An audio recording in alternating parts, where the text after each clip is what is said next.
Hi, guys. Thank you so much for joining us for this very special episode with Master Life Coach Lauren Handel Zander. You are in for a treat today as she shares her method, the daily design, with us as we talk about taking ownership of your own life and relationships. I find Lauren so refreshing, as I often do with people of her personality temperament. And that's a little clue for you as well as for me to say she is an amazing clarifier. So, congratulations that you saw the title of this podcast, you decided to take ownership.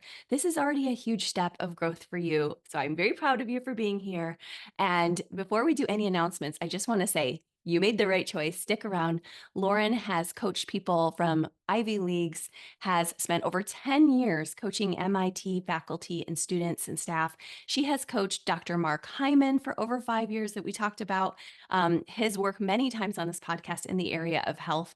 We have also in our family, really enjoyed the work of Hugh Jackman in many of his movies. She has coached him for over 4 years with this method, and she has truly gifted so many people with her new book, Maybe It's You. Obviously, in that title, you can hear her giving you ownership over helping you to solve your relationship problems. I'm so excited. I also love a quote by Michelle Williams of Destiny's Child that she's really in it with us. And she's like, this book is only for people who are ready for change and to face everything holding them back. You're not alone. I'm on the journey too. There are people from all over the world doing work with Lauren, with us. And you might even remember Coach Lori Gerber on one of our previous episodes where she had a coach and it was the Handel Method. So now we're getting to talk to the co-founder of this method, and she's dreaming big with you. So I'm really thankful you're here. I want you to pay a special attention to her beautiful vulnerability, which when you learn about her personality type, you'll know this is somebody in this temperament who's done a lot of work, because this temperament isn't usually that vulnerable. But she's like, guys, here it is. I'm doing the work too. Her book, Maybe It's You, is full of the same. I love it because I love when a coach goes there. It's deep and it's hard. And I know from being an author how very hard that is. So, super impressed that she's sharing from the gut with us. She's sharing her mistakes, her relationship stuff that she wished she'd known, and the dark places she's been, as well as the glorious light she finds when she keeps rising up to win those battles, to conquer the fears, to get past the excuses that plague all of us sometimes when we do those quick heuristics of if only they, and our fundamental attribution error when we say, I knew what to do, but they didn't do the right thing. And instead, she really challenges us, do your work, make agreements with yourself. And I'm going to let her do that for you. But I just wanted to give her a glowing intro for all the work she's sharing with us today. I'm so grateful. So check her info out in the show notes. And we have the Mental Health Summit coming up as well. So make sure you get your free ticket to that. So, okay, let's talk to Lauren. Lauren, we are so happy to have you on the Enneagram and Marriage podcast today. Thank you so much for joining us. It's a pleasure to be here. It really is. Oh my goodness. You have coached, as we said before you got on, people all over from MIT, Harvard, Yale to celebrities like Hugh Jackman. We are just so honored you're spending time with us today. Tell us a little bit about yourself, and then we'll get started on some deeper questions.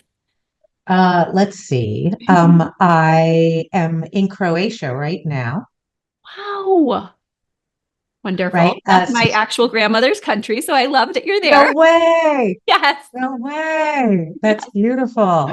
And I've been living here. I'm on my second year living here. Oh, wow. Yes, I'm on Cortula, so that I changed my life. I became a digital nomad. I got divorced. I changed my life. I have three children, Oh, and they're mostly big kids. And basically, I just changed my life pretty recently and am doing very well. oh, I'm glad you're at the space where you're having peace. Your kids, how old are they? Are they grown? Are they still with you? Well, my daughter lives in all my children. I have a son that's in Scotland when he goes to college. Oh, He wow. goes to St. Andrews. And then I have a daughter who's 22 who's in New York. And then I have a younger daughter who's 16 and she's in New York, though she was just here with me for 2 weeks. And then she's coming back in another week, 2 weeks, and then spending the rest of the summer with me. And then we go back and forth Oh. since I moved. Yes. So you have your babies. I can see the joy on your face as you talk about them. Yes. And you have all of us as your babies too, as you give counsel. So thank you for all your coaching. Tell us a little bit about your Enneagram type. It sounds like you've used Enneagram in your work. And then we're going to dig into your beautiful method. But first, we'd love to hear a little bit about your Enneagram story. Okay. So I am an 8 with a Yes. 7 side, Okay. with a Yeah. 7 side wing, with a 7 wing, right? Yes. Mhm. Yes. And it explains a lot about me. It Yes. really does. It really does. It almost makes fun of me pretty well. Like it nails it very appropriately.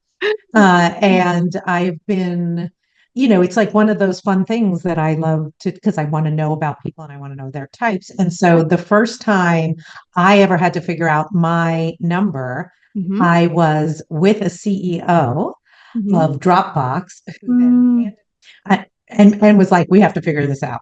And so I did the quiz and that's when I figured out what it was. So and that must have been in like, 2014, something Mhm. long time ago. Yes. And I love how you're so vulnerable. It teaches me that you've done your work, you know yourself. You're still doing your work because you're human, but you're Uh-huh. able to lead from a place of humility and strength. And so that's why we were getting on, guys, before she and I were talking with you here, and we were talking about our lighting. And I could tell she was a body type 8. And I was like, I love your lighting. I know it calms you because you're a body type. And just reading your beautiful book. Is really another indication of your leadership qualities. So I love that you know that and the power that you have to give to others. Now, do you resonate with this side of 8? Like you guys champion an underdog too. You work high level, but you also just champion people who are down and out. Is that right?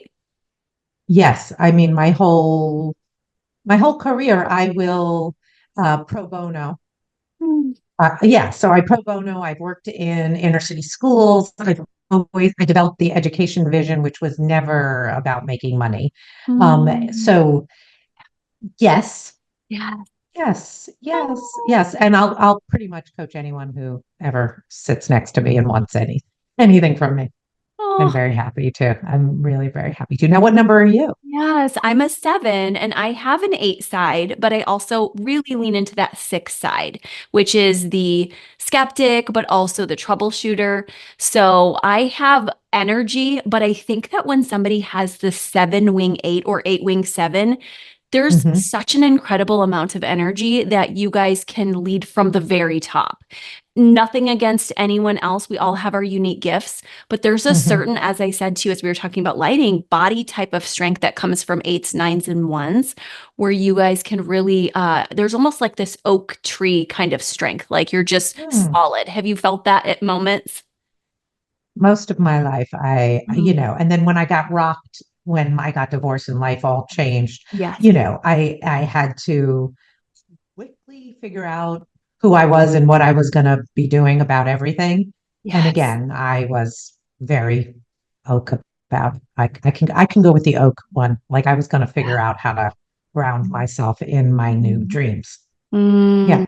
yes. So you continue to iterate and do your own work, but I love your vulnerability too. I had several girls over who are headed off to college this weekend, and two of them are 8s, and one of them was just bawling, 8 wing 7, and I really loved how, like what you just said, like yes, strong but also soft as needed. You let yourself do your own healing work along the way too, right? Yeah, I really haven't. I really do. I am constantly dealing with Mhm. my heart, my mind, Yes. and everything that I dream about. Hmm. Yes, and there's a lot of dreams, and you've helped so many people create their dreams. Mm, Tell me a little bit about when couples or individuals, obviously, a lot of individuals come mm, to you and they have relationship issues. Today, you're going to help us with casting a new vision because that's something you've, as you okay. said, done for yourself, done for many Yes. clients. What is it that you feel like is a common theme you see when people come, when they're just like, I don't have vision, I'm stuck? Is there something in their relationship you tend to see a lot thematically? Uh, most people are deeply impacted by what happened to their parents, like Mm. whatever happened in the love life of their parents, and don't want that to be true. Like, do not want the the lineage to be landing, as they're the evolution of that lineage. And so if your mother never ended up happy in a marriage or never, ever dated again after she got divorced, and right. So all of these constructs in the original family end up plaguing the kid, like pass the lesson on to the child, and now the child has to evolve that storyline. And so what happens, and then people don't really put that together. They're like, oh, the divorce messed me up, but they don't really understand that they're being like their mother or they're being like their father in many ways of looking out at the world. So and that half the world's gotten divorced. Yeah. So because half the world got divorced, half the world really doesn't believe in love in ways they wish love worked. Yes. Yes. So I developed a process of how to get one to know themselves, resolve that past, and understand how they interact in love, so that they can design who they're going to be in a relationship. So and then the fun part of what I do is I teach. You have a head, you have a heart, and you have a hoo-ha. Yes. You have a head, you have a heart, you have a hoo-ha. And normally when people are committing in relationships, they think they should get mostly what they want. Yeah. But it's kind of competitive field out of 100%. So your head's really happy that she's smart or loves her job, but she's that warm heart-wise. And then hoo-ha, it's pretty good. Yeah. Right. So everyone's not making sure that their head, their heart, and their hoo-ha know exactly what they want, and that it's out of 300%. That instead of competing for dominance. So I explained that most people get divorced or don't really deal with love is because they don't do the work to find the right person for them. Wow. So you notice something huge, and that is that their values are misaligned. That they may have found attraction. I was just reading Lauren Graham's biography from Gilmore Girls, because of course my daughters love that show with me. But it's, right there in her story talking about her divorce. She's like, we had a lot of years together, and then we ended up landing where we realized we did not share values. So I love that you just named that for us. You're like, something was in alignment. Maybe they were super sexually attracted. Maybe they had this head wisdom and loved their intelligence. But what it all came down to a lot of the time for these couples you started to see, or individuals, is they were not lining up. And I love that you have a program to help people to line up with who they are and to even line couples up. And so many people have been helped by your work. Tell us a little more about what you do when you see them and they're together and they want to stay with somebody if possible. And both partners are willing to do some work. What do you do to ever line people up with their values? I'm so fascinated by this. Okay. So what ends up happening is so I have people do the dream homework, their parent traits around their parents' marriage traits. And then I have people do their dating history so that they have to confront, like you take all the people you've ever been in love with and had a relationship with. Yes. And you have to rate them head, heart, and hoo-ha. And put the relationship lasted, when you first met them, what their rating was, when it ended, what their rating was, and what was the fatal flaw in the relationship. And so what ends up really happening is there ends up being a real theme to that person and who they keep picking. And then it connects back to their parents' marriage in awesome ways. And then after they go, oh, it's me, right? Like, oh my God, it's true. Right? Like, this is what I do, right? This has many points, right? But they're in love with who they're with, right? The next thing they have to do is a laundry list of everything they're complaining about, from the head, the heart, and the hoo-ha, and what they need. Okay. Right. So they're really going to explain everything they're upset about, laundry list, and then put in their own asks, like your request of what you want to fix that. Right. And so I get all of that from both people. And then I can do a session of spiritually putting them into agreements and then take it slowly, right? Like start to figure out how to like explain. There a lot of times there are a list of disagreements that they've never been able to resolve, and neither one has ever really heard the other on it.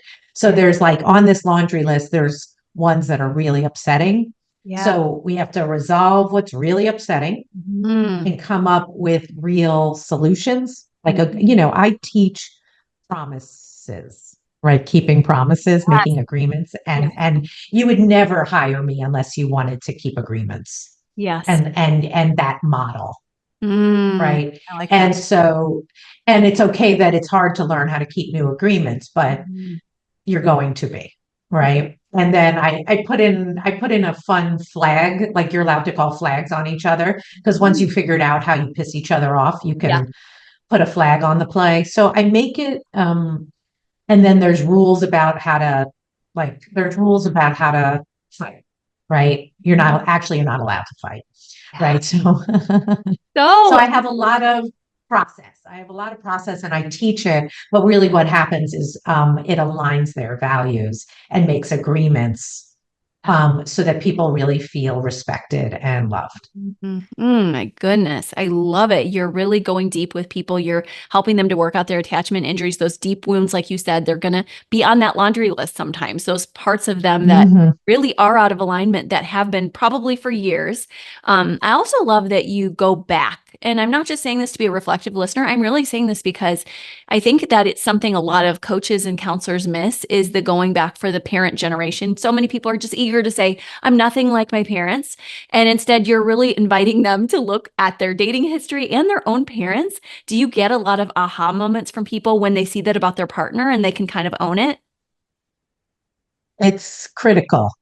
Yeah. It's critical because then you put together what I teach is there's behavioral epigenetics. Yes.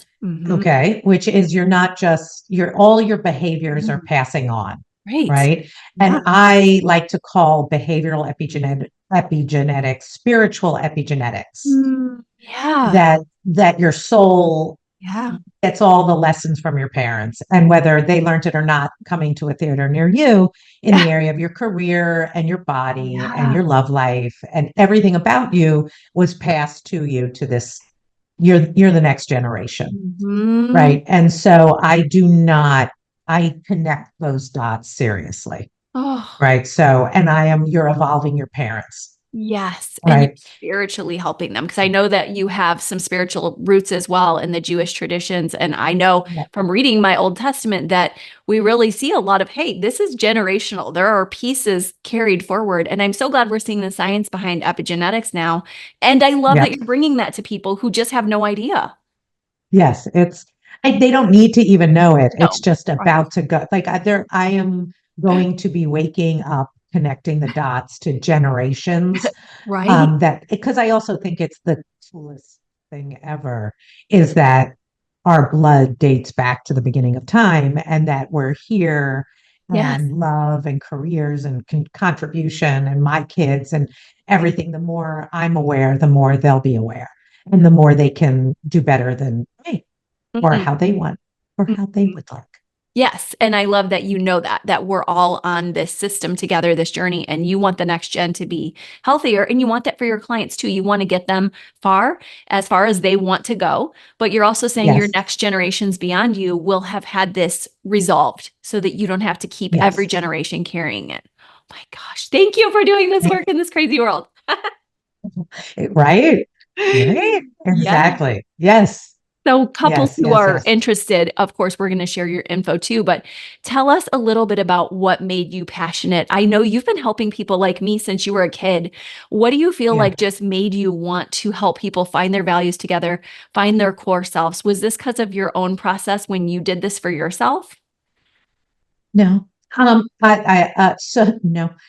got married in my mid-20s, like found my husband, loved him, but was not who I ultimately am today from back then. I was like, I was in there, right? But and I was learning and I was coming up.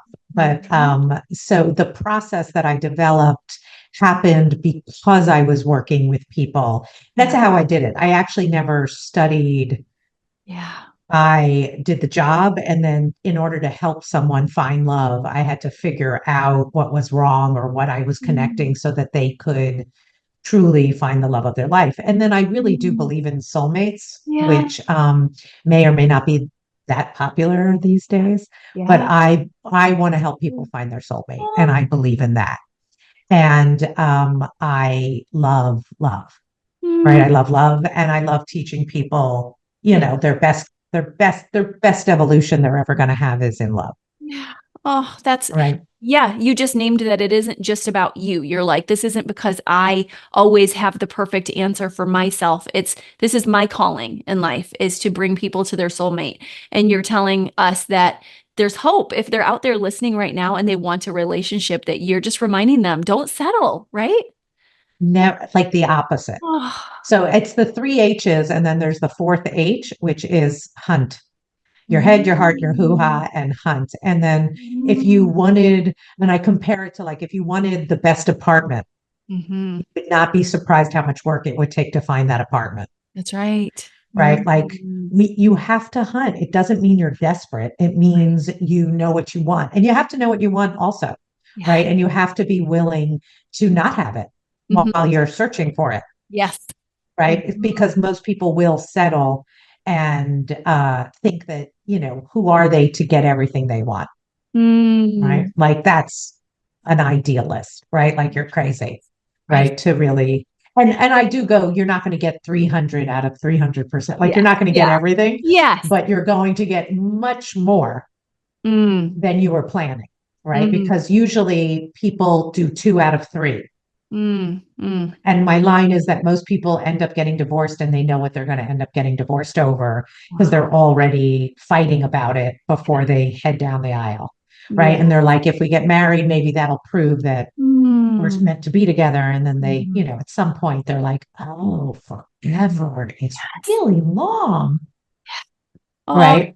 yes, exactly. And you're like, I can help clarify for you who you really are. And Yes. also, what's interesting about your work is that you often find a way to bridge, even when it seems like people did that. When they, of course, sometimes they're going to need to divorce, but you're saying sometimes people both want to heal, and you help them to do that by helping them to find values that maybe they didn't even know they had. Is that sometimes what comes out? So many, like most people don't know how fun it is to change. Like, okay, you're going to go do this. You're going to go like I give assignments that, I'm working with this one couple Yeah. right now, Yeah. and they are the most serious, uptight, Yeah. like, like right? Can't get like to get them to have sex is Yeah. like a miracle, right? Yeah. Like Yeah. what happened to you people, Right. right? And so we unpack it and Yeah. then give them like like write a poem. Like I'm sorry, you're gonna have like I want to hear the poem you're gonna read. Like write up. Like can we like find fun and play and sexy and like massage, right? Like I'll take anything. Right. And so and as long as they're willing to do the homework, Mhm. these are people who never gave you, this is like the first foot massages ever. Yes. Right. So you're Right. like, a foot massage is the solution. And I'm like, you'd be amazed how Mhm. to get people out of their lame comfort zone and Yes. to make them take risks. Mm. And the risks are just actually Mm. having fun Yeah. and doing things that are like not just making money, not just Yeah. working hard, not Yeah. typical. Yes. Yeah. Yeah. Yeah. Yeah. Yeah. Yeah. So cool, because I think that's so your seven wing, where you're really reminding yourself every session you have, every couple you have can get into their rut. And when we just talk about values, sometimes we think, okay, how am I going to lean in? How are we going to compromise? And you're reminding people to get out of your criticism and defensiveness cycles, to get out of your misaligned values. You need to add fun and spice into your life. And I love how you're saying Mhm. whatever works. You're not making them do one thing, you're offering them several. And it sounds like they really do start to shift when they start to take the homework seriously. Absolutely. They really, no, no, no. No one's paying that kind of money in Yes. order to Mhm. suffer more. right? No, like they've had enough. Yeah. Right. They've had enough. And then a lot of times I'm just teaching them how to have hard conversations with each other and to really listen to each other. So I'm mediating, the same, it's pretty much usually the same fights, Mm. but teaching them how to hear it and say this way and change the tone and start to like get each other to see how the other one's seeing it has been really helpful in longer marriages. Wow. Like tone deaf. I fix tone in marriages. It's Oh. not, it's an amazing thing because I'm shocked at how much tone is ruining a relationship and then misinterpreting people's tones, Mm-hmm. Yep. right? Like I didn't mean that. Like, Yeah. well, it did really sound like that, right? Like I see why she said it. Do you see why? Right. Like so Yeah. like back and forth. Yeah. Right. Right. Yeah. You love But like people. oh, completely. And then the point of two people aligning on a dream, like actually having a joint dream, Mm. um, and even bucket lists, like what's on your bucket list, what's on your bucket list, and then having a joint relationship bucket list Mm. is the most fun for a couple. Wow. Like starting to really care about each other's whole lives and your whole dreams and everything that makes Mm. you you and would make you happy. And then what would make me happy. Right. Mm. So that also is romantic. Right. And so a lot of times couples just get boring. Yes. Mm. That's right. Yes. And I They love, might not be that bad. Right. yes, they are kind and they're